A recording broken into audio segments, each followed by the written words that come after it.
amigos, ¿cómo están? Aquí nos vemos una vez más en este programa Más allá del riesgo. Como les hemos dicho, estos podcasts van dirigidos a que nosotros podamos reconocer y conocer un poco qué hay más allá de cada una de las personas, de esos profesionales, en mi caso, más allá del riesgo. Pero en el caso de cada uno de nuestros invitados, ¿qué hay más allá detrás de esa figura de ellos? Entonces, hoy pues tengo el honor de tener en este programa a una persona muy reconocida en este país, amigo, pero una persona muy sensible que ya ustedes van a ir descubriendo. Se trata del CEO del grupo ENX, Moisés Vega. Una persona súper sensible, un hombre gran profesional, gran padre de familia, con una familia espectacular, conocí sus hijos. Y el programa de hoy con él se va a llamar Más allá del CEO. Conozcamos a Moisés Vega.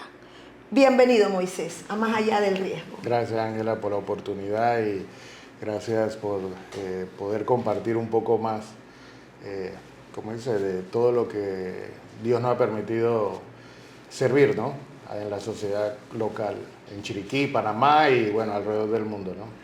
Sí, porque es importante mencionar pues que Moisés no solamente es una autoridad en lo que hace en el tema tecnológico aquí en Panamá, sino que su trabajo, su fama, todo lo que han logrado va mucho más allá de nuestras fronteras a nivel de Latinoamérica y de muchos otros lugares del mundo que iremos conociendo en este programa. Y bueno, entrando ya en materia, Moisés, y recordemos pues que este programa va dirigido a conocer el CEO, el profesional, ese hombre que siempre hemos conocido tan formal, pero ¿qué hay detrás de ti? Y la primera pregunta que te vamos a hacer es, si volvemos al niño Moisés, a ese niño me imagino inquieto, o no sé si eras el niño come libro, el nerd que llamamos ahora, o si eras el inquieto que todas las semanas estaban llamando a mamá porque se portaba mal. No sé, háblanos un poquito de ese Moisés pequeño y qué soñaba ese niño Moisés cuando sea grande. A ver. Wow, muy buena pregunta y buena forma de comenzar, Ángela. Las personas tienden a ver a las personas, como dice, ya después de. Y para poder saber cómo estas personas llegaron a ser, pues es muy importante el de dónde viene, ¿no? O sea, qué son las cosas y las circunstancias que lo llevaron a lo que las personas normalmente ven, ¿no? Entonces, bueno, si yo me transportara a ese niño joven, o niño, porque niño joven es redundante, al niño, tuve muchas oportunidades, viví diferentes etapas en mi vida, yo las dividiría en unas 2 o 3, comenzando primero, yo nací en Honduras, mi papá es de acá de Barú, trabajaba para la chiquita, Banana. Y de ahí entonces él se traslada a Honduras con mi mamá y bueno, nada más están un año ahí y en ese año es que entonces nazco en Honduras, pues. Entonces no me dan como dice, la cédula completa chiricana porque nazco en Honduras en ese momento y pues me ponen la cédula de panameño extranjero, ¿no? O PE, ¿no? Entonces de ahí vamos a saltar un poco, digamos, a dónde nos lleva, como dice, como familia. Mi papá de la chiquita Banana trata de emprender en Cerro Punta, le va mal, complicado y bueno, al final quedamos en Sudáfrica, ¿no? Entonces yo cuando tengo 4 o 5 años, nuestra familia se traslada a África. O sea, esto me indica que ustedes vienen de abajo. Bueno, mi papá, o sea, es importante esto, ¿no? O sea, nosotros en ese momento, mi papá era un emprendedor, era una persona que el abuelo sí venía de abajo. O sea, mi abuelo viene de terminar su 6º año a los 60 años. ¡Wow! ¿Me explico? Mi abuelo se jubiló siendo el encargado del ferrocarril de la chiquita Banana sin tener título universitario ni el tema del colegio, por ejemplo. Entonces, en ese tiempo las oportunidades estaban presentes, pero muchos dicen que en ese tiempo, pues yo creo que estamos hablando bastante tiempo atrás, donde el tema de terminar la escuela era muy importante, ¿no? Pero mi abuelo no se quedó con eso, entonces mi abuelo creció, educó a sus hijos y bueno, mi papá fue un profesional, un ingeniero mecánico industrial graduado en México, pero a través de una familia que venía o sea, del barro, de estar, como dice, mi abuelo no tenía, como dice, su padre biológico no lo llegó a conocer hasta mucho después, o sea, era complicado. Yo siempre he dicho que las situaciones difíciles hacen hombres fuertes, ¿no? Así Y es. eso hay un ciclo que siempre... ¿Y mujeres? De todo, yo pienso que es algo social, me explico, es un ciclo que corresponde al tema de la humanidad, de la civilización, eso lo podemos hablar después, pero las circunstancias difíciles sacan este carácter, como dice, fuerte de sobrevivir y de superarse, ¿no? En tanto hombres, mujeres, como sea. Entonces, bueno, a los 5 años vivo en África, tengo mi primera experiencia, como dice, no diría internacional, yo diría de diferentes personas, ¿no? Intercultural, o sea, intercultural, así. ¿no? Eso me gusta. Entonces, básicamente ahí pues comencé a educarme, me dieron una muy buena educación en ese lugar, básicamente en medio del desierto. Pues vivíamos en una comunidad, así como si fuera Puerto Armuelles en los 80, pues era muy similar. Y en ese momento, pues yo diría que tuve una niñez donde fui influenciado por el viajar. Y esto es algo muy importante y yo lo dejo mucho como recomendación a los padres, ¿no? O sea, saquen sus hijos a viajar. Y a veces muchos pensamos como que, bueno, viajar quiere decir irnos a Europa. No.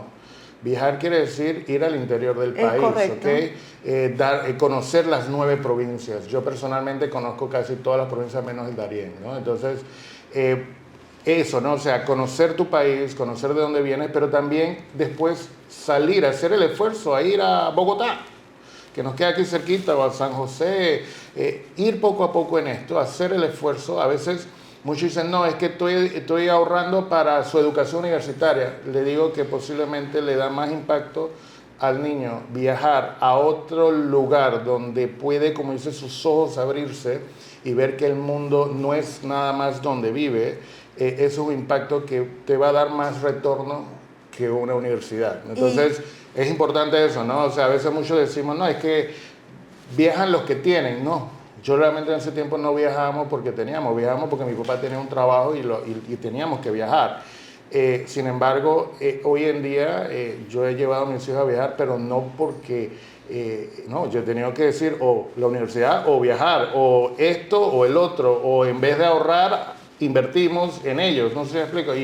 O sea, cuando nosotros comenzamos de abajo, no había, pero aún así el concepto de viajar siempre está en mí por el tema de la niñez. Entonces yo te diría como que esa primera etapa de niñez, yo le diría como esa experiencia multicultural que enriquece y te hace despertar los horizontes como niño, ¿no? Como tú dices, no, ven acá, oye, no es solo Puerto Armuelles o no es solo Panamá, sino que, oye, viajar, ver estos aviones, ver esta ingeniería, ver cómo el mundo se conecta entre sí. Te estoy hablando en los años 80, pues eso yo siento que comenzó a marcar mi vida, ¿no? De niñez. De ahí yo diría la segunda etapa, cuando ya regresamos en los años 90, después de la invasión, regresamos y me quedé un tiempo aquí ya en Chiriquí. Ahí es donde yo digo, me gané por sangre, pues yo vengo de sangre de Hualaca y sangre de Barú, pero acá ya comencé a vivir, como dice, desde el 90 hasta el 2001 en Chiriquí, en David. Nos quedamos en Barú y de ahí nos fuimos a David.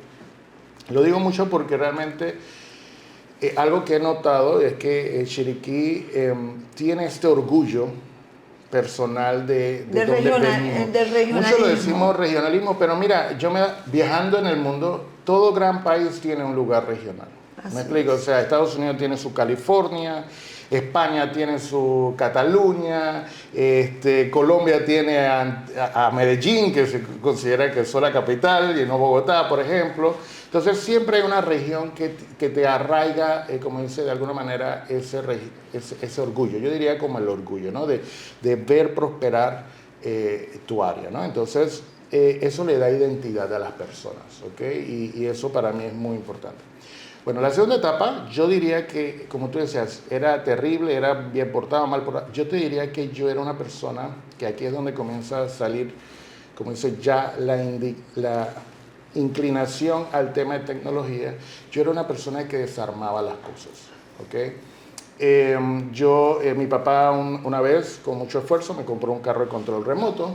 Ese carro, yo me acuerdo mucho que yo ese carro de control remoto lo desarmé completamente, le saqué el motor, quise estudiar cómo se andaba, conectaba la batería, veía que la electricidad movía el motor, y entonces entendía ese dinamismo desde muy chiquito, y de ahí entonces dije, oye, esto es un bote, sería más chévere todavía, podría manejar el bote en el lago, en la laguna que tenía al frente de la casa que se llenaba cuando llovía, sería chévere ver esto. Entonces era muy armado de ese tema, ¿no? O sea, era una persona que me gustaba aprender por mi propio esfuerzo, ¿no? O sea, saber cómo funcionaban las cosas. Yo pienso que eso comienza a marcar un tema de que cuando a nuestra casa, en el año 95, llega la primera computadora a nuestra casa, que bueno, ya aquí estamos entrando en una época donde mi familia, de estar trabajando, se convierte, y mi papá se convierte en misionero. Entonces ya en el año 90 al año de ahí en adelante, nuestra vida cambió de estar salariado a vivir por fe. ¿Me explico? O sea, mi papá siempre teníamos que vivir por fe, porque obviamente dependía del trabajo que él hacía en el campo, o con los Nove, con los Teribe, los Naso. Yo estaba prácticamente, iba con él y conozco mucho de estas etnias. Y es algo que nació en Sudán como tal. Entonces ya las cosas no eran como todo estaba disponible, sino que estaba todo ya más regulado. O sea, el poder adquisitivo se había visto muy limitado. Entonces, pero aún así nos donan una computadora, y esa computadora yo veo que eso es como el carro de control remoto a la 10ª potencia, ¿no? O sea, ya no tengo que desarmar la computadora, sino que veía que dentro de la computadora podía crear. Y aquí es donde viene un poco el tema de, yo diría ya la última etapa de mi juventud y niñez, que marca como hacia dónde voy a ir. Gracias a Dios no sufrí mucho del tema de llegar a los 17 años y decir, ¿qué me voy a dedicar? No, ya yo estaba clarito lo que me iba a dedicar, porque ya a los 12, 13, 14, 15 años, ya yo estaba muy dirigido al tema de crear tecnología. Entonces, el concepto de poder decir, oye, yo le digo a algo 1, 2, 3, y él me ejecuta el 1, 2, 3 y me da un resultado, a mí eso me creaba un sentimiento muy adictivo, diría, ¿no? El tema de ver cómo se crea. Y sabes que ahí comprendo mucho el tema de cómo Dios se debió haber sentido cuando hizo la creación. Me explico, porque cuando haber hecho todos los animalitos, haber hecho todo el tema de los diferentes, ¿cómo se llama?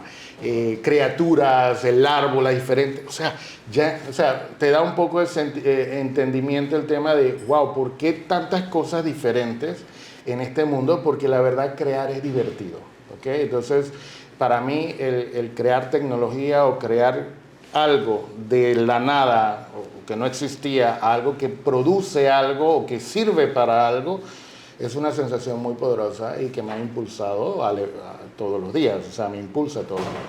Entonces yo te diría que en términos generales, eso sería como la niñez, ¿no? No le di muchos problemas a mis papás, gracias a Dios. Muchos me preguntan, y Moisés, ¿cómo fue? O sea, ¿te gustaba salir? Tú le vas, no, yo vivía en una cuba. O sea, si lo ponemos así, me explico. O sea, muchos dicen, bueno, es que los niños tienen que socializar. Sí, pero realmente yo vivía en un régimen, o sea, mis padres fueron siempre estrictos. muy estrictos, yo realmente muy sano, o sea, muy sano desde muy inicio y eso me ayudó a cuidarme mucho de las influencias. Yo me gradué del Félix Olivares. Entonces muchos piensan como que, bueno, es que privada, no, o sea, la pública, yo vengo de la pública, sé que el sistema de la pública funciona, pero el tema de las libertades que se ven ahí por el tema de que los padres trabajan, yo lo viví y realmente si no hubiera sido por la régimen de mi familia, posiblemente, sí, me hubiera, como dice, engavillado, como dice por ahí, y como muchos de mi generación lo hicieron, pues, y es parte de su vida, la mía no, pero para mí parte fue otras cosas, ¿no? Que formaron mi carácter y formaron lo que hoy en día soy, ¿no? Y esto es, mira, para mí ha sido toda una cajita de sorpresa lo que nos acabas de decir. Y vemos cómo esta parte de influencia, y mira, me hablabas de desarmar y estoy viendo a mi nieto. Mi nieto agarra los motores del abanico y cuando tú ves una cosa andando con el motor, el abanico que ya todo el mundo va a botar porque no sirve, tú sabes, ¿no? El abanico es porque ya no sirve, ya no funcionó más la hélice, va para la basura.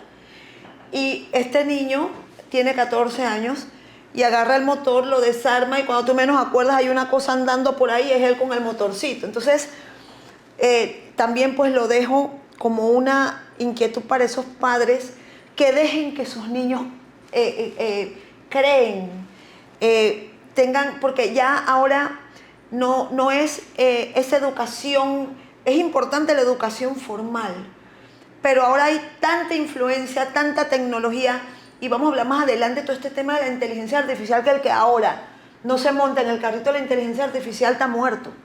Entonces, asimismo, muchas veces nuestros niños van hasta más adelante que sus padres por las facilidades tecnológicas que tienen ahora. Entonces, déjenlos crear y no entrar en libertinaje, sino dejarlos crear. Y te voy a hacer 3 preguntas de respuesta rápida para terminar este primer bloque. La primera, si tu vida fuera una serie de Netflix, ¿cómo se llamaría el primer capítulo? Despertar. Wow. ¿Está basada en tu actualidad? Yo pienso que está basada en las diferentes etapas de mi vida que me exigieron despertar. Excelente. La otra pregunta, ¿cuál es la costumbre panameña que llevas siempre contigo, a donde estés? Mira, algo que yo te diría, el folclore santeño. Me encanta la fiesta santeña. Sí. Sí. Para los próximos carnavales nos vamos para las tablas, Mira, es interesante eso. No carnavaleo normalmente, ajá, pero soy por ejemplo, del martes de carnaval que está lleno de polleras. ajá. Ahí sí no me lo pierdo. Yo no soy carnavalera tampoco, pero sí me gusta ver las expresiones folclóricas. Y no me malentiendan, ¿no? No, sí. O sea, no me malentiendan ni que no carnavaleo. No, hablo de mojarme y todo ese tema. Yo también, lo mismo. Pero yo disfruto mi carnaval allá en Los Santos, créame. Y ver ese despliegue de folclore y todo lo a mí también me encanta. Y la última pregunta de este bloque. ¿Qué hábito personal te ayuda más en tu día a día como líder? Mencionaste una referencia de otra persona y te diría que yo creo que yo me identifico fuertemente. Eso casualmente era lo que estaba haciendo antes de comenzar a hablar contigo. Es el tema de hablar con Dios. Yo diría que eso es algo, como dice, yo me enfoco, me recuerdo mucho un pasaje cuando Moisés muere y Josué tiene que tomar, como dice, el liderazgo. Y Dios constantemente le dijo, esfuérzate y sé valiente y que, o sea, que es un tema, o sea, y no solo eso, sino el tema de que pienses en Dios en todo momento, con toda tu fuerza, con todo tu corazón, con toda tu mente. Y los órganos que él menciona ahí, de mente y corazón, es vital. Y yo creo que cada vez que más vamos madurando yo diría, en un puesto de responsabilidad y servicio, porque muchos dicen que el CEO y todo lo demás, y no, realmente para hacerlo bien tienes que verlo como una posición que Dios te ha dado para servir y obviamente para, como dice, ser responsable con el propósito que Él te ha dado. Y eso no lo puedes hacer bien si no estás conectado a algo sobrenatural o algo que no tenga una explicación. lógica, ¿no? Entonces yo sí te diría que para mí lo más importante es eso, ¿no? El hablar con Dios. Y hablar con Dios no me refiero a realmente hablar con Él, o sea, como si fuera un amigo. Papá, le digo yo. Sí, sí, Papá. muchos le dicen papá, yo le digo papá también. Mira, es que sin Dios somos nada, Moisés. Sí, el punto que voy es, ¿sabes qué? Muchos dicen, mira, a mí me caracteriza algo, y si me has invitado, pues me has conocido, yo no soy una persona del status quo. O sea, mira, y esto nace, y hablando un poco de la primera, antes de cerrar este bloque que hablaba de mi primera etapa, algo que sí yo recuerdo es mi papá. O sea, yo creo que entiendo un poco la función de un padre en la tierra, ¿no? O sea, todos decimos que nuestros hijos son de Dios, ¿vale? Y muchos me dicen, ok, Moisés, ¿y la empresa? ¿Las empresas tuyas de quién? O sea, ¿quiénes son los dueños? Yo le digo, no, el dueño es Dios. Todos me dicen, o sea, sí, pero es verdad. Cuando tú vas a la tierra y tu hijo te choca el carro con otra persona y hay un daño, tú no le puedes decir a la otra persona que tuviste el daño, es que no, pero déjame hablar con Dios porque mi hijo es de Dios. No, tú eres el responsable en la tierra de él. Y a mí me parece que la responsabilidad de los padres son diferentes etapas. Yo pienso que cuando es niño, sí, yo creo en la disciplina. O sea, el niño si tú no lo disciplinas de temprano, pues va a generar te va a generar problemas. Y es bíblico. Y de ahí entonces entra una parte donde muchos padres confunden el ser amigo de mi hijo versus ser el guía de mi hijo. Y ahí es donde viene, ¿qué es lo que la función del padre es? Guiar a su hijo a conectarse con el padre principal. Esa es nuestra función, me explico, es demostrarle a él. Y algo que yo aprendo de mi papá, por ejemplo, es que él me decía, él hacía pruebas. Él me decía, Moisés, ¿sabes qué? Necesito que vayas al chinito de al lado y me consigas 5 cosas. Y me daba la instrucción y yo iba y pues traía 3. Y me decía, y bueno, y los otros 2, no había pan blanco, ok. Y pregúntate si había pan de michita.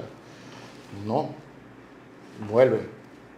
Y yo volvía, bueno, traje, no, sí hay de michita, pero no me alcanza, ok. ¿Y por qué no trajiste lo que te alcanza? Vuelve. Y ese tema de volver, obviamente me educó el tema de, oye, espérate, ir más allá. Ir más allá, plan B, plan C. O sea, tú no puedes quedarte con el que simplemente voy y listo. Entonces muchos padres no hacen eso porque están enredados, y los comprendo, están enredados de sus 8 horas de trabajo, regresan a casa, están cansados, prenden la televisión y es difícil como dar eso. Pero yo siempre he dicho a los padres de hoy, y muchos me preguntan a veces porque cuando conocen a nuestros hijos dicen, oye, ven acá, ¿cómo es? No es que sean perfectos, pero soy muy indisciplinado en ese aspecto. Y yo siempre he dicho, la vida de un padre es disciplina, de uno mismo. Me expliqué como cuando tú dices, yo quiero bajar peso. Requiere disciplina. Si tú no tienes la disciplina, no va a ocurrir. Entonces, eso es algo que sí les digo, que yo pienso que, bueno, un aporte ahí como para el tema de los padres, ¿no? De que debemos ser guía. Libertinaje, sí, debemos dejarlos que se equivoquen, guiándolos, pero no libertinaje de que, ¿sabes qué? Ellos se van a educar solos. Sí, conozco Deja que la calle los eduque. Mira, conozco personas sumamente exitosas que lo crió la calle, pero eso es uno en 1000. En un montón. Ok, entonces, si tú eres ya padre y estás vivo y tienes, oye, asume el rol que Dios te ha dado, pero va a llegar un momento donde tú le vas a tener que dejar a ese niño salir y ser libre. ¿Y qué es lo que quieres que él sea? ¿Quieres que él siga dependiendo de ti cuando ya no estás? ¿O que él se pueda decir, oye, esta relación que yo tuve con mi padre, ahora la voy a tener con el papá de él, que era Dios? Por eso es por el tema de la guía del padre, ¿no? Y mira, te voy a contar. Y la madre, cuando hablo padre, hablo los dos, ¿no? O sea... Te voy a contar una anécdota. Yo llegué a donde un amigo en común que tenemos en Tierras Altas, que cumplía años, y empezamos a conversar. Llegué y me encontré 2 chicos ahí sentados en la casa de de ese amigo en común y me encontré con una niña de rulos, una joven de rulos, que desde un principio me recibió con una sonrisa, no sabía quién era. Me encontré esos dos niños ahí y me tocó sentarme al lado de esta niña. Y hemos empezado a hablar. Era una adolescente, una joven, pero con un don, una luz, un don de gente. Empezamos a hablar diferentes temas. Me empezó a contar que ella está en una universidad, no sé qué, todo lo que ella hace, pues. Y después de hablar mucho rato, le digo, oye, tú tienes temas muy interesantes, me encanta. ¿Cómo te llamas? Me dice el nombre. Y en ese momento se acerca nuestro amigo en común y dice, ella es la hija de Moisés. Y el hijo, yo entonces, mucho gusto. Y le digo, eres la hija, con razón, le dije así. Y no te lo digo porque estés aquí, sino que me pasó eso.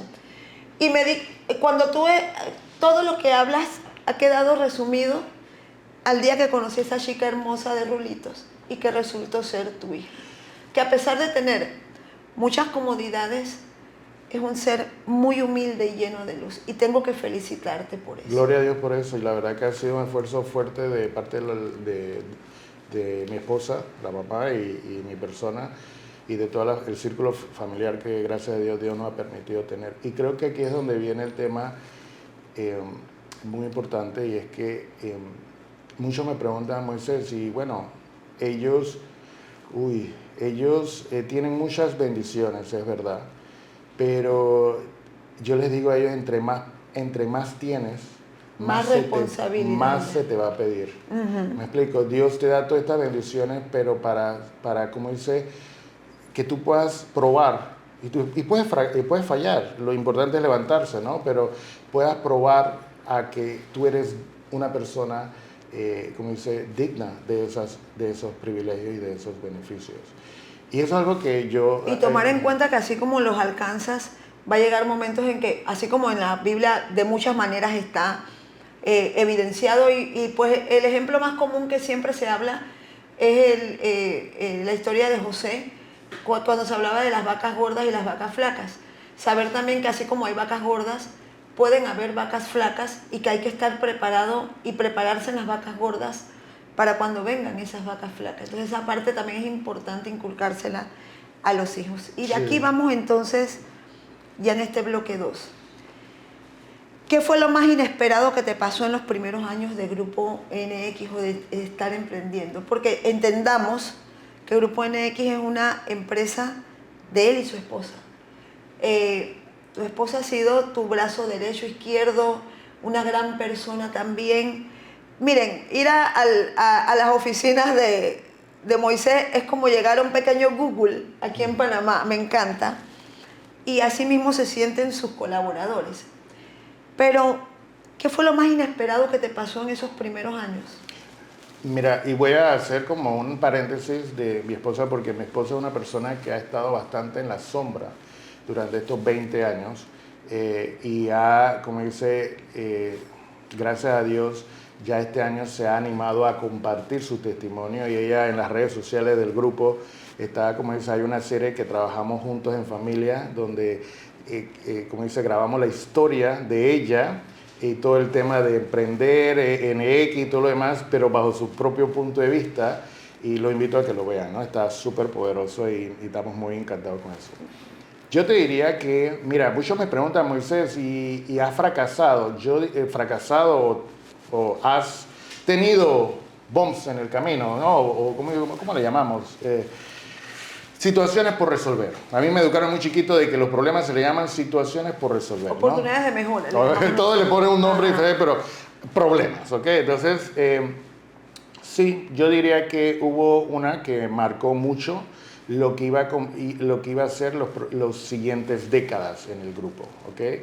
Y yo diría que fue nuestro primer fracaso. O sea, a mí me liquidan del trabajo que yo estaba.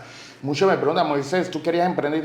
Realmente es una historia muy interesante. Yo a los 17 años, mi vida estaba totalmente trazada para seguir los pasos de mi papá en el ámbito misionero. O sea, yo hoy no debería estar, o sea, si me preguntas, cuando tenía 16 años, mi vida hoy me la pintaba como que estaba en otra parte, en otra etnia, haciendo misiones, ¿vale? Eso era lo que yo, en cierta manera, ya en ese momento creía que iba a ser.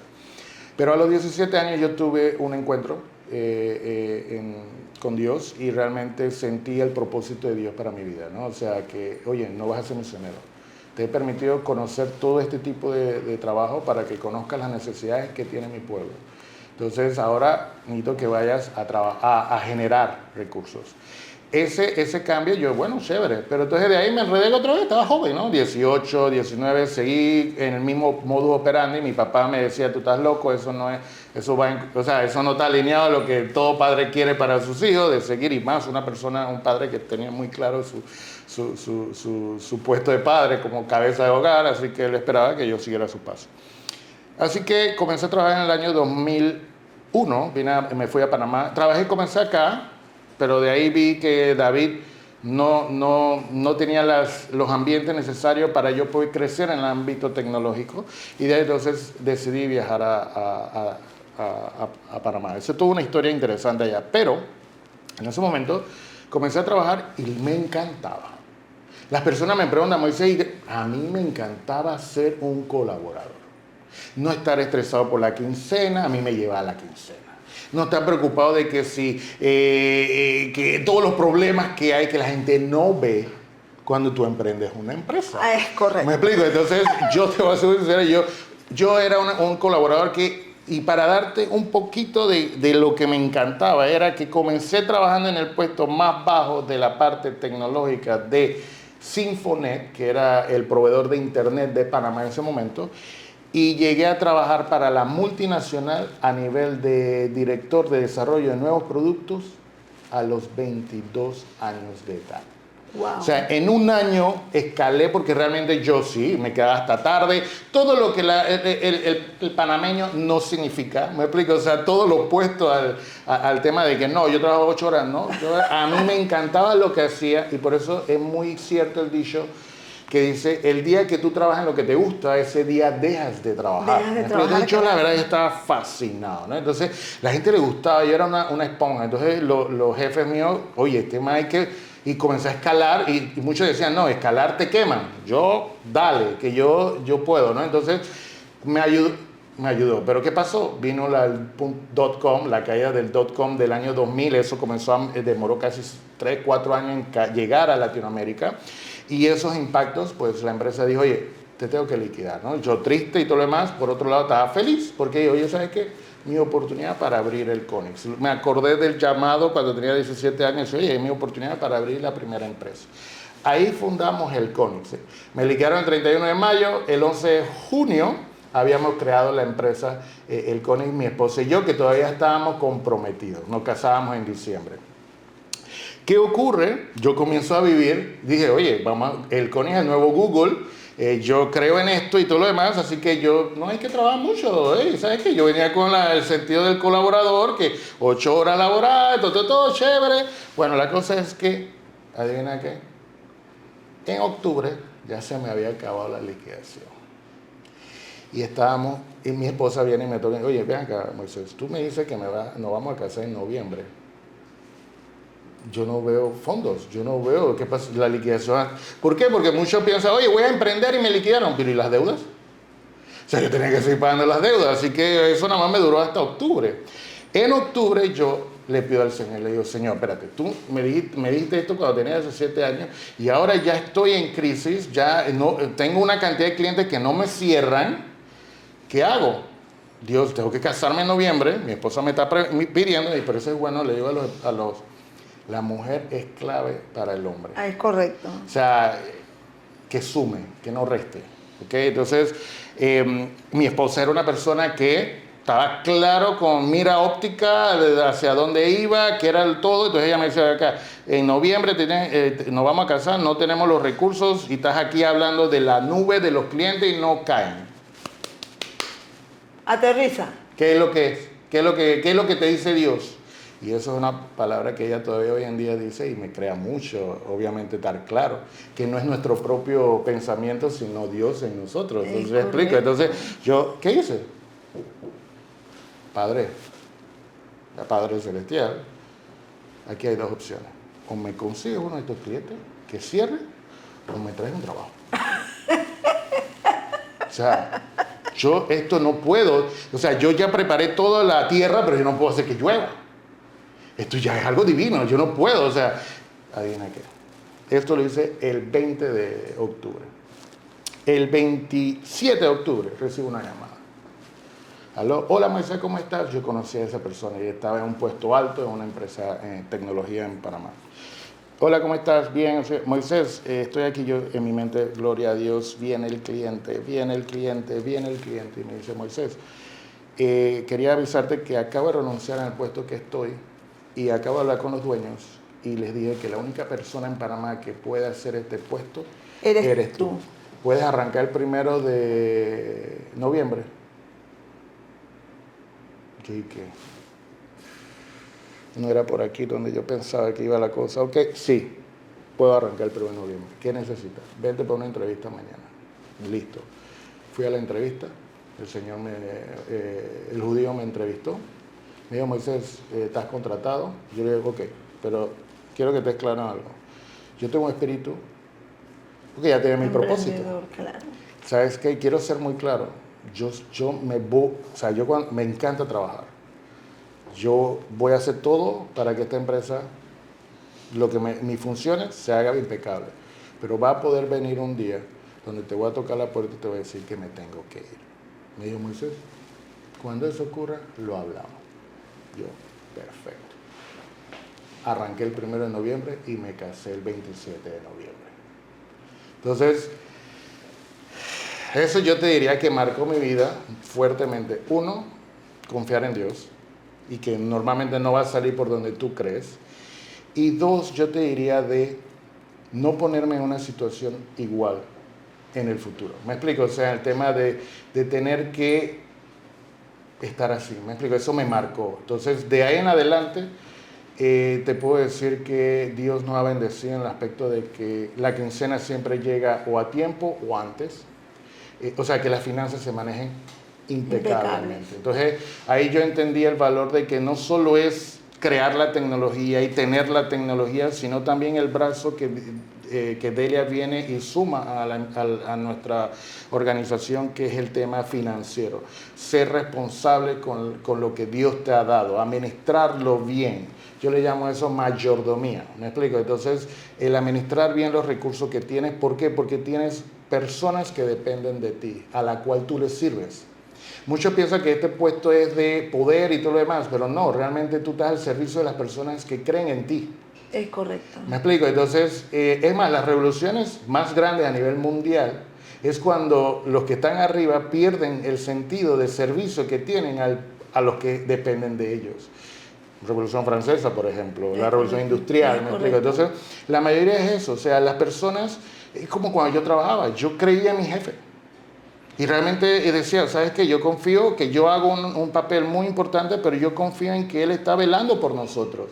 El día que eso deja de ocurrir, ese día hay revolución, ¿me explico? Entonces, yo siempre he creído que a medida que tú tienes más liderazgo, Dios te pone en posiciones de más liderazgo, pues tu responsabilidad es más pesada. Es más pesada. Y nos das, con todas estas palabras, dos lecciones importantes. La confianza en Dios y tener un buen compañero o compañera de vida. Y para terminar este bloque, explícame en una frase sencilla, sin tecnicismos. ¿Qué significa NX? Sí, muchos me preguntan. NX significa Enterprise New Experience, o sea, una nueva experiencia empresarial. Perfecto. ¿Qué diferencia a NX o a Grupo NX a nivel de multinacional? Porque ustedes lo son, ¿no? Pero ¿qué los diferencia? ¿Qué los hace diferente que grandes empresas como las que ustedes tienen digan, no, esta es? ¿Qué es lo que te hace diferente?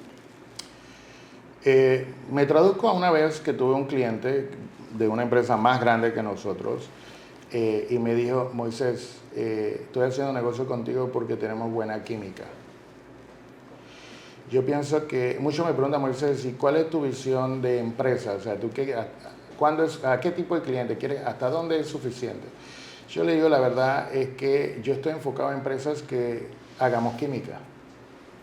Y normalmente las empresas que hacemos química fuertemente y son la mayor cantidad de nuestros clientes son empresas familiares. O sea, que tienen una misma, como dice, un mismo base de ADN de cómo operamos. ¿Me explico?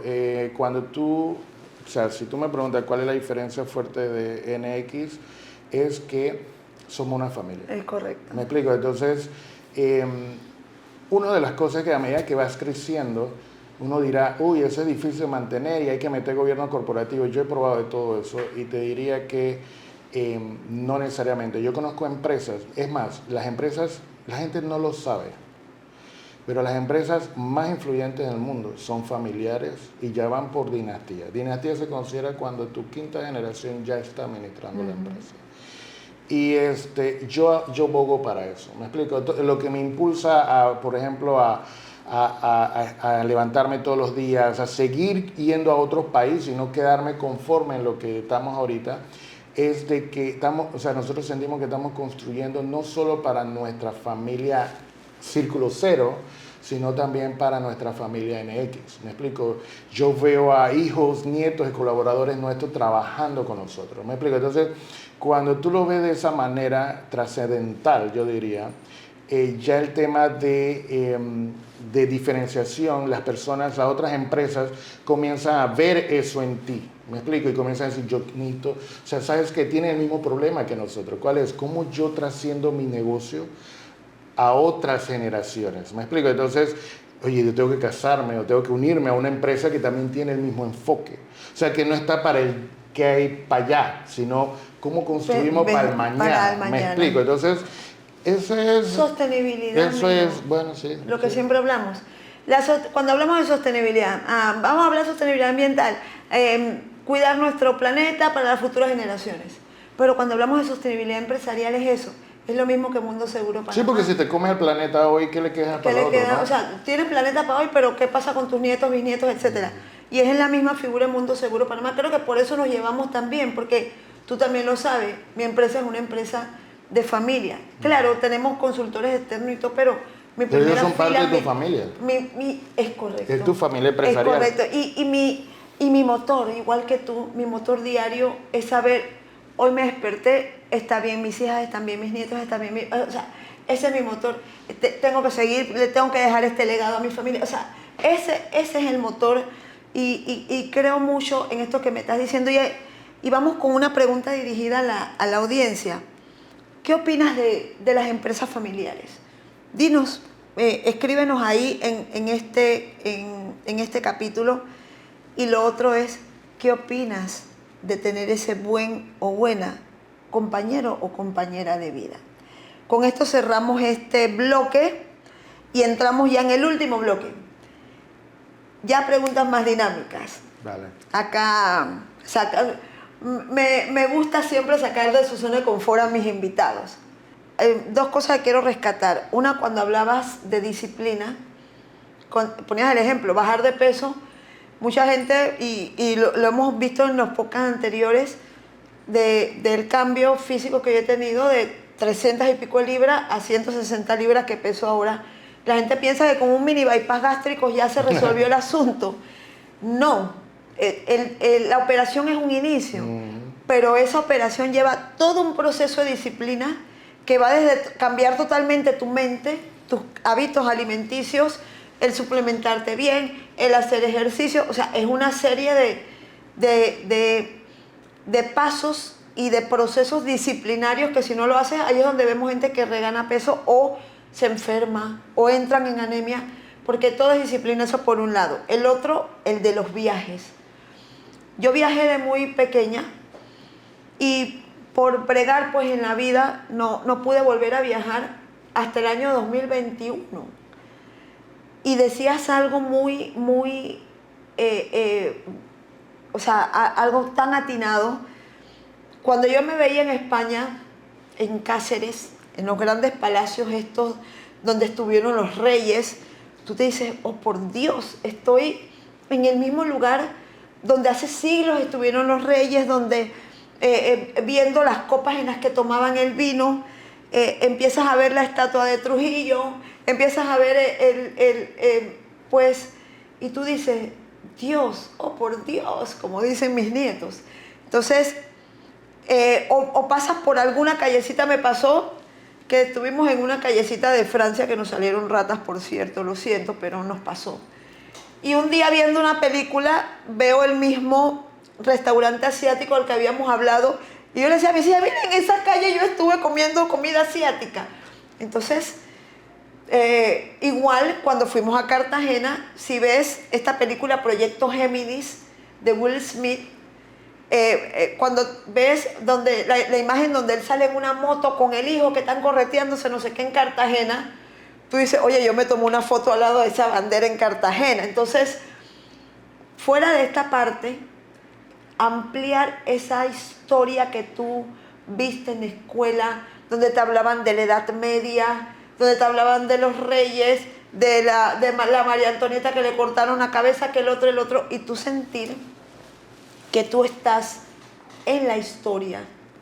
Fui a un pueblito que le llaman el pueblito de las 100 personas en España, y en ese pueblito había estado el rey Carlos V una noche durmiendo. Entonces, eso no tiene precio. Cuando tú viajas, cuando tú no solo hablabas de ver las maquinarias, de ver los aviones, no, todo esto. Me gustaría agregarte ahí un poco de la dinámica que hago cuando viajo con mis hijos. Y es homologarlo un poco a lo que estamos haciendo. O sea, muchas de las personas vemos el tema de estos palacios, ¿ok? Pero no vemos lo que costó hacer el palacio. Y ahí es donde viene el tema donde yo los llevo a ellos, oye, miren el palacio, pero no es para que vean nada más el palacio y lo hermoso, no, sino, o sea, la historia que hay detrás. Por ejemplo, hay series muy buenas, son sangrientas y todo lo demás, pero ahí es donde viene. Normalmente la fundación de todas estas ciudades fue sangrienta, ¿me explico? Entonces, es correcto, es historia. Fíjate, nosotros todos los años, y le mandamos un saludo a la Asociación Nacional de Turismo Rural de Guatemala, que nos invitan todos los años a nosotros como expositor, a Roberto Cornejo, y le damos las gracias a este podcast de hoy. Aprovecho para darle las gracias a nuestro amigo Roberto Cornejo de Justo TV, programa Aventureros, y a la Hotel Aranjuez, que nos ha acogido aquí en sus puertas, por este espacio que nos han dado y por este apoyo que nos ha dado el día de hoy Roberto Cornejo, productor y dueño del programa Justo TV. Estuvimos en Guatemala el año pasado en Huehuetenango, y este año estuvimos en el área de Atitlán, en Panajachel. Y el año pasado en Huehuetenango, en Tecpan, fuimos a los sitios arqueológicos. Este año también estuvimos en uno. El año pasado en el que tuvimos sí había pirámides. En este año el que fuimos, que lo resguarda la Universidad del Valle de Guatemala, lo que hay es montículos que abajo tienen las pirámides, pero que no las han sacado para no deteriorar el sitio pues arqueológico. Sin embargo, pues la historia, que tú te vas remontando, y cuando ves las maquetas y todo lo demás, a cómo era el trasiego, cómo era la vida, cómo era el transporte, cómo traían, llevaban, cómo llegaban en lugares que no había nada de mar, en algunos lugares veías caracoles, o sea, y veías cómo eso se trasladaba de un lugar a otro en esos tiempos. Pero veías la manera como enterraban a sus muertos en un lugar en Tecpan, vimos cómo los enterraban en unas tinajas. Pero una de las cosas que te voy a decir que dos cosas me impresionaron en Huehuetenango y en Tecpan. Una era que a medida que tú ibas subiendo la pirámide, cada vez los escalones se hacían más altos y más angostos.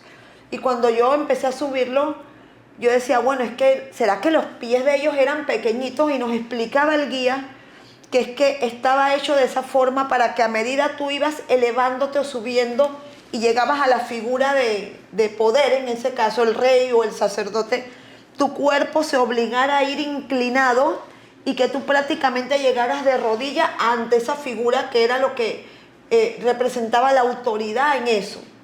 Y lo otro eran los campos de juego, que ellos jugaban, pero el equipo que perdía le costaba la vida. Entonces, Dios mío, tú dices, perfecto, estás en un sitio arqueológico conociendo la historia, pero realmente estás en un sitio, por lo menos en el que tuvimos en la última vez, de 2000 años antes de Cristo. O sea, tú dices, oh por Dios, ¿no? Entonces, esas son las cosas que hacen la diferencia. Qué lástima que a mí me tocó vivirlo estos 56 años, lo digo sin empezar a vivirlo desde 2021. O sea, me ha tocado ya después de los 50 años.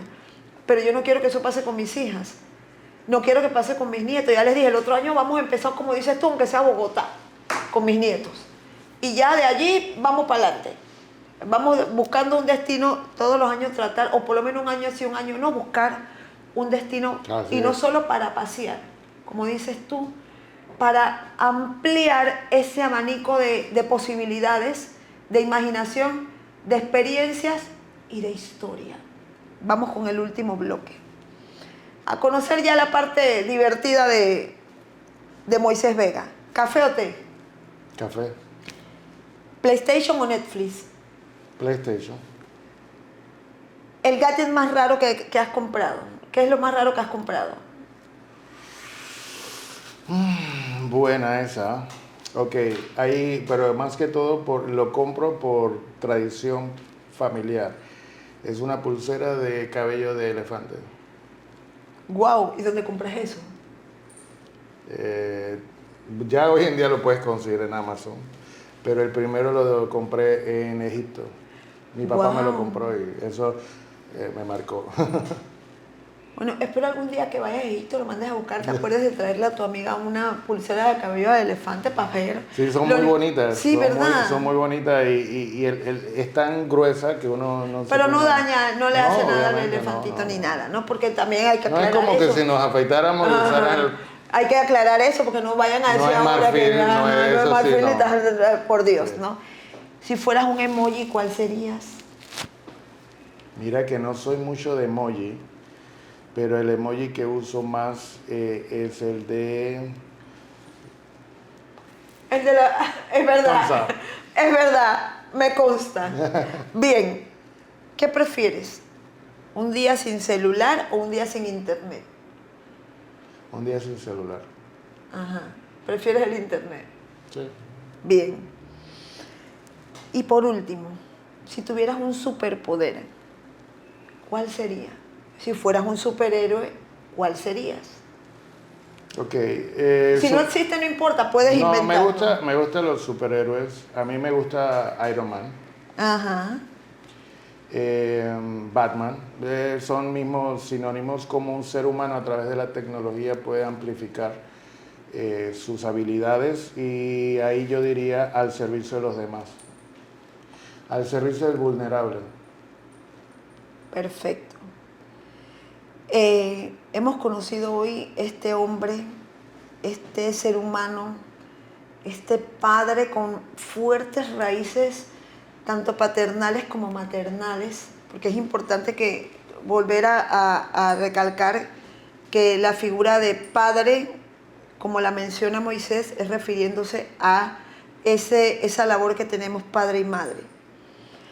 ¿Qué te motiva hoy? Hoy más que hace 10 años. Trascender, me parece que sería la palabra, o sea, ya después de los 45 yo pienso que lo que a nosotros nos toca es impulsar la nueva generación, o sea, marcar, como dice, qué va a ser la plataforma necesaria para que la nueva generación no se eche a perder. Si lo podemos resumir siendo bastante directo. O sea, yo creo que eso es lo que ahorita, si tú me preguntas en qué nos encontramos en eso, y eso ha marcado todo el grupo. O sea, una de las cosas que el grupo se caracteriza, y muchas veces se sorprende nuestra competencia, es que cuando no saben de nosotros es porque algo estamos inventando. Y es eso, yo personalmente, hoy en día en el grupo me enfoco a trabajar en lo que va a ser el combustible de los próximos 20 o 30 años, no lo de hoy. Me explico, ya lo de hoy estamos disfrutando de lo que trabajamos hace 5 o 7 años. Entonces ya gracias a Dios, Dios nos ha dado un equipo muy bueno, conformado por familia, por nuevas familias asociadas, yo les llamo, que son, como dicen, nuestros colaboradores que han creído en nosotros. Pero básicamente ya cada uno comienza a tener un puesto un poco más definido y el mío es ver el futuro, ¿me explico? O sea, qué es lo que nos va, cuáles son las señales que está marcando el mercado hacia el futuro, dónde va, cuáles son los retos o los problemas que nuestros clientes van a afrontar en el futuro y qué herramientas están presentes o hay que desarrollar para que les permita, como dice, ser competitivos, ¿no? En este mundo que está cambiando ahora con todo este tema de la inteligencia artificial. Entonces, yo te diría que eso ahorita es trascender, o sea, es preparar todo lo necesario para que la nueva generación, como dice, tenga todo encaminado. No lo tenga fácil, sino que lo tenga encaminado para que ellos puedan, como dice, seguir adelante. Bien, les invito a que ustedes busquen las redes de Grupo ENX, puedan conocer un poco sobre Arpia. Ese niño Arpia fue el que nos hizo conocernos. Ya lo pudieron ver en el panel de expertos que tuvimos en la rueda de negocios en Chiriquí. Pero sí les invito a que busquen un poquito en el internet qué es esto de Arpia y cómo sirve para el tema de los riesgos. Como les dije, aunque vamos más allá de los riesgos, no significa que los dejamos de un lado y es importante siempre visualizar. Y qué bueno cuando mezclamos herramientas tecnológicas como lo es Arpia y otras más con procesos que pueden salvar vidas. Última pregunta antes de que hagas ya tu cierre y tu mensaje final. ¿Qué significa para ti ir más allá? ¿Cuál es ese mensaje que tú le das a tus colaboradores? No me gusta hablar eso de la milla extra, no, sino lo que acabas de hablar. Me quedo con tu palabra clave, trascender. Pero para ti, ¿cuál es el mensaje clave que le das a tu equipo que nos pueda servir a nosotros como todo lo que hemos aprendido contigo el día de hoy, de ir más allá? Yo diría, lo que le digo a ellos es el tema de que lo que hagamos tenga un propósito más superior a cosas banales diría como dinero, cosas materiales, sino que impacte vidas. Me explico, hace poco hablaba con un colaborador que me decía, me encanta lo que hago aquí porque muchos jefes dirían, oh, te pagamos bien, te pagamos más. No, sino que básicamente porque me gusta ver la cara del cliente cuando ve que algo que hice le hizo bien. ¿Me explico? O sea, le funciona, le sirve para algo. Y que me pude anteponer o anticipar a necesidades que ellos necesitaban, ¿no? Entonces, yo te diría que es el propósito. Yo creo que yo siempre lo he dicho a todo el mundo, o sea, no solo a los colaboradores, sino a todo el que conozco. Les digo, miren, lo que a nosotros nos anima, muchas cosas nos pueden animar a seguir adelante. Pero si sintetizamos eso, yo diría, es el tema de decir, oye, podemos lograr lo que nadie ha logrado, por ejemplo. Y eso es algo que a mí me impulsa en el tema de, ¿por qué en Chiriquí no podemos producir tecnología? ¿Me explico? O sea, ¿por qué en Panamá no podemos exportar tecnología? Y hablo de, por ejemplo, cuando nos metimos con respecto al proyecto de Paladín, con el tema de la simulación.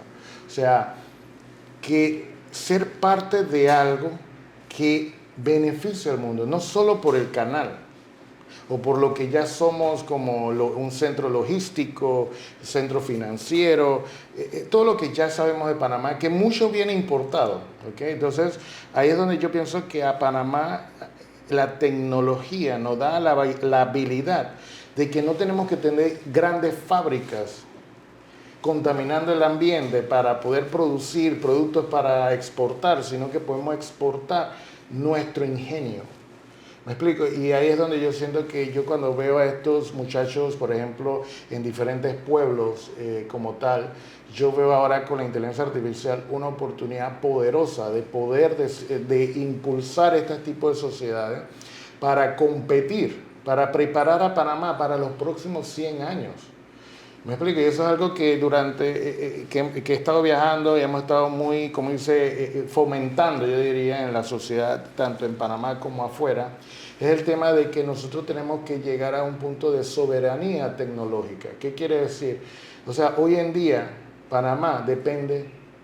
¿Qué pasa si se va la electricidad? ¿Qué pasa si se va el internet? Panamá es autónomo, es soberano. No es solo ya nuestra soberanía no es solamente que tenemos nuestra tierra, sino todo lo que ahora influye en nuestro comercio. ¿Me explico? Todo lo que influye en nuestra forma de vida. ¿Es Panamá soberana en eso? Y si no, entonces hay que fomentarlo. ¿Me explico? Entonces, ¿y quiénes son los que van a dar la soberanía? Nuestros propios panameños. ¿Me explico? Entonces, ahí es donde yo siempre impulso y motivo a las personas y a los gobiernos a decir, ¿sabes qué, señores? Necesitamos dos agendas. Una que resuelve los problemas de hoy, que hoy en día se están abordando. El tren de Panamá, David, a mí me parece que eso es algo que financieramente posiblemente no sea viable a los primeros años, pero es parte de una agenda de largo plazo. Me explico, el impacto que va a hacer durante todo el proceso es poderoso. Los diferentes proyectos que están pasando en Chiriquí, por ejemplo, el Puerto Barú, el puerto de Puerto David y todo esto. Pero algo importante es que debemos tener dos agendas, y es un poco el sistema que nosotros implementamos en el grupo empresarial. ¿Cuál es?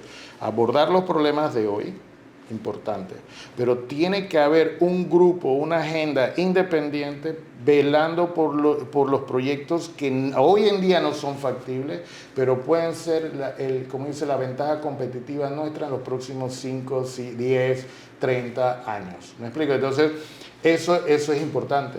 ¿Por qué? El ejemplo clásico de los hospitales. Construir un hospital es plata, ¿vale?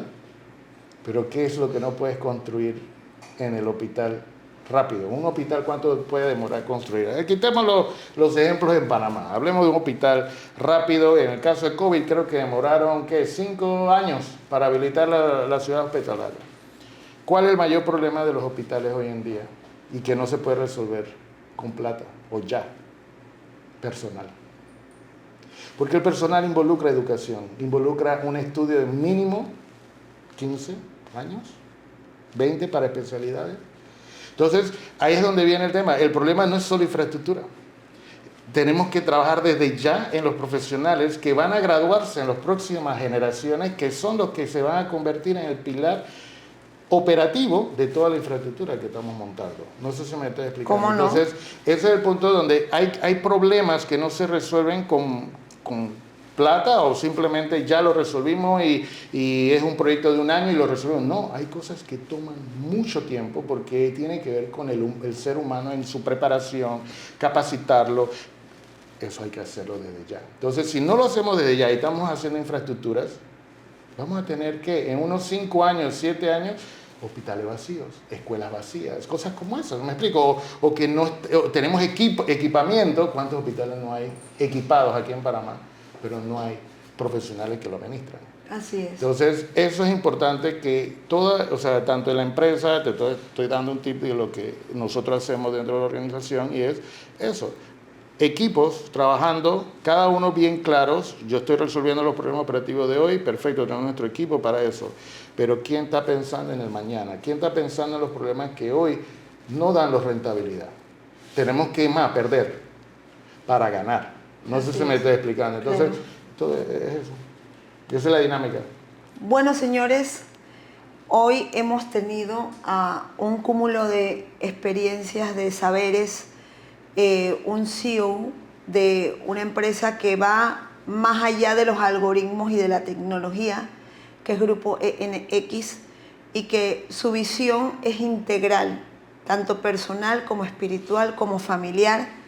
Y creo que estas son las personas que poco a poco van cambiando mentalidades y vamos cambiando a nuestro país. Entonces, gracias, Moisés, por tu tiempo.